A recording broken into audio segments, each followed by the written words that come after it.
How to add your YouTube stream key to OBS Studio. So this is going to be record stream, and then click on this drop down arrow and select YouTube. Now you have two options. You can either just press the connect account button and it should automatically pull all of your YouTube information through. Now if you want to use the stream key, you put the YouTube website, select go live. To do is click on this drop down arrow and click on create new stream key. You can then give this a name, so I'm just going to call it OBS Studio, and then go and press create. Now what you can do is click on this copy button, paste that stream to sign in account that's linked.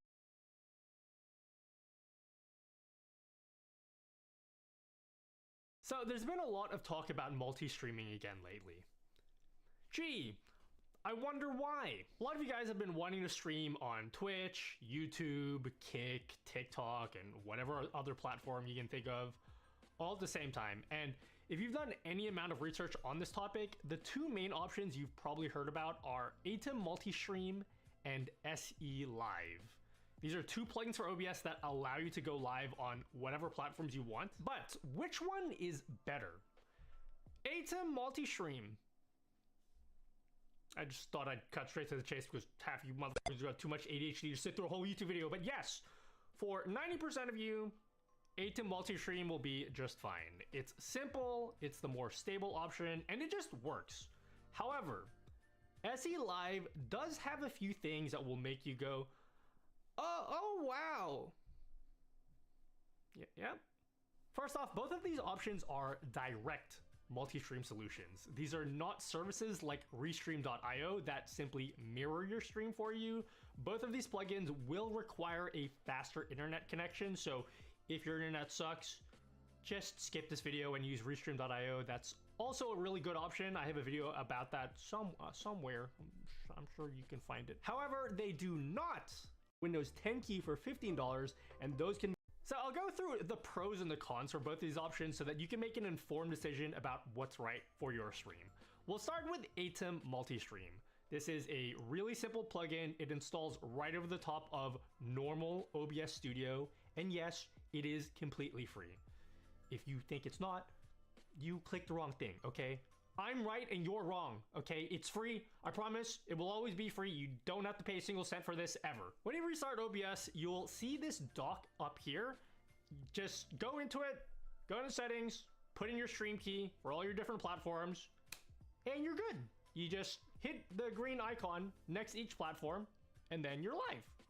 Now, one thing you'll notice immediately right off the bat is this thing that says built-in stream. What the f does that mean? Basically, your built-in stream is the one that you already have set up in your normal OBS settings. So when you go into your settings, into the stream tab, whatever you have set up here, that's your built-in stream. And that's important to note because by default, this is the one that all your other platforms are gonna piggyback off of. So if your built-in stream is Twitch, you can change your encoder in the advanced settings for each platform and tell ATEM to not piggyback off your built-in stream. So you just change it from your main encoder to something else.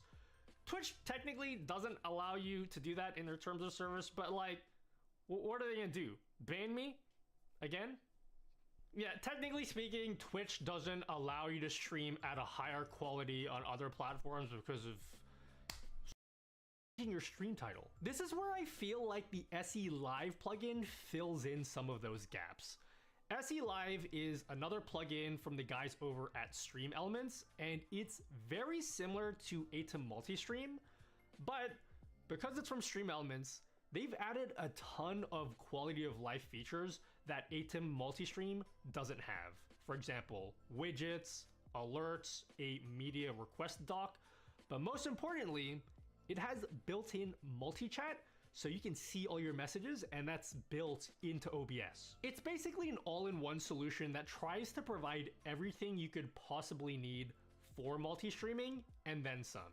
Now, some of you may not like that. Personally, I'm not a fan of how it adds like a bajillion more docks into OBS. Speaking of going live, remember how I said that with ATEM, you have to jump through a million windows just to change your stream title? One of the cool things about SE Live is whenever you hit that start streaming button, it actually opens up a pop-up that lets you name all of your different streams in like this really nice clean little window. This was the biggest game changer for me. Honestly, I absolutely despise the YouTube dashboard. I feel like this is so much cleaner. And to top all that off, there's one more killer feature of SE Live. You can create purple, guys. So what will I be sticking to for my streams going forward? I'm going to be sticking to ATEM multi-stream, and let me explain why. The biggest reason is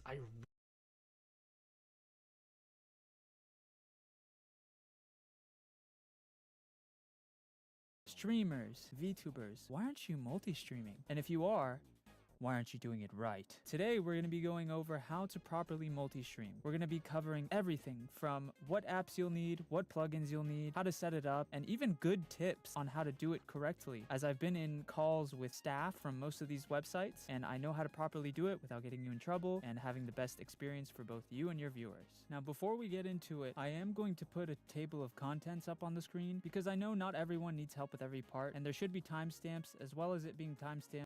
Number one is OBS. You can either download this directly from their website or from Steam. I'll have it linked in the description. I personally have the Steam version because I like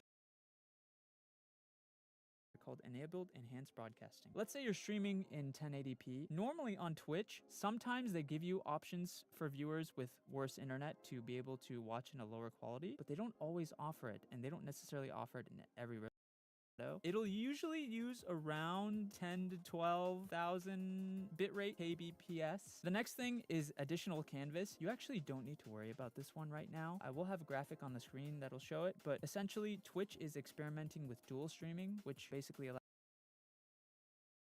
future. Next, we're going to be going over how to actually make the vertical canvas. I know the screen might look a little weird right now, but it's fine. Just bear with me. First thing you want to do, look at this tab, the Stream Elements Multi-Streaming tab, which you can find at the top right over here. You go to Live Docs, Stream Elements Multi-Streaming. There it is. If it's not on already for you, it should be on automatically when you install it, but if it isn't, it's right up there. So you see all my canvases here. Now you're wondering, well, what does this have to do with making canvas? So what you do is you click the little three dots and you'll see canvas and create new canvas. And in this, you're going to be choosing vertical or whatever. You can name it whatever. The name doesn't matter. In the resolution, however, this is where you want to choose 1080 by 1920 vertical. I'm not going to add it because I already have one, but that's just how you do it. Now that you have the vertical, this is what you should see, and you can put this on any part of your OBS, it doesn't matter. What you want to do is you want to go to canvas settings, and it'll look something like this. Over here, and you go down here. So these are the settings that I use. Again, this is for high-end computers. You can lower these settings and change them as you need, but I have good internet and I have a good computer, and this just makes the stream look as nice as possible without being too taxing.